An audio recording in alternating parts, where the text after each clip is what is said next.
Hey everybody, it's Ms. Dietrich helping you on the Chapter 1 Extra Practice Review. Number 9, the directions are evaluate using the order of operations. What makes this one a little bit difficult is that you have a couple of operations here contained within the parentheses, and you probably have a teacher that's presented this to you, which stands for, please excuse my dear Aunt Sally, or the one I prefer is, Phys Ed may destroy Adidas sneakers. But at any rate, the P stands for parentheses, which we have an example of right here. The E stands for exponent, which we don't have anything here.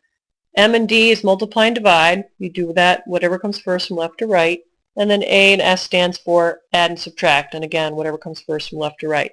Now, we do have a set of parentheses here, and we have to do the stuff in the parentheses. However, in this case, we have two operations within the parentheses, so you still have to follow this within the parentheses, which means we're going to do this part first, right here. We're going to divide before we subtract.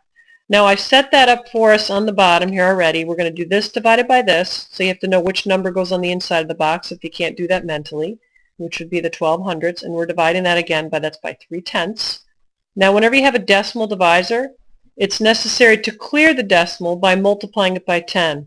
Multiplying a dividend and a divisor by the same value does not change the quotient, so we're taking advantage of that. We're going to move this over 1, which is the same as multiplying it by 10, and we're going to move the decimal over 1 here, which again is the same as multiplying it by 10. So the decimal is going to be between the 1 and the 2.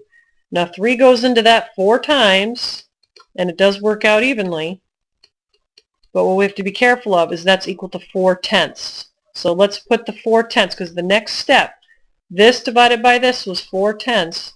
The next step was to subtract that from the 8/10. And then in the end, we're going to take that value, whatever we get, and we're going to do that divided by whatever we get here. So we're subtracting 4/10 from 8/10. Let's do that down here, being careful to line up the decimal. This minus this is 4, and then we'll bring the decimal down. All right, so we've just completed, I'll highlight it so we can see what we just did. We just did this, and we got this value right here, 4/10. Let's write that underneath, 4/10. All right, so we've done what's in the parentheses, so it's not necessary to rewrite those again, but let's rewrite this part. All right, so the final step to getting this question right, and let me erase what we have down here at the bottom so we have a little bit of room. We're going to take this number, 4 and 92/100ths, and we're dividing that by this number, which is 4/10. Now we have the same scenario we had earlier with a decimal divisor. To clear this decimal, we're going to be multiplying both of these values by 10, which is, in short, the same as moving the decimal over 1 to the right.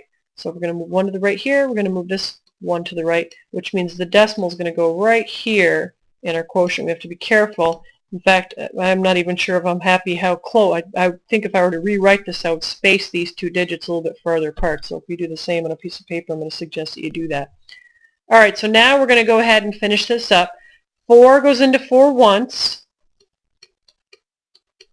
with nothing left over. We're going to bring down the 9. 4 goes into 9 twice, and we get 4 times 2 is 8.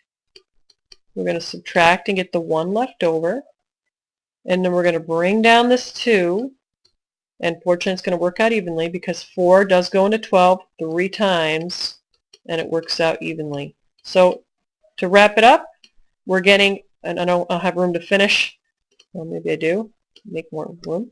We get 12 and 3/10 for an answer.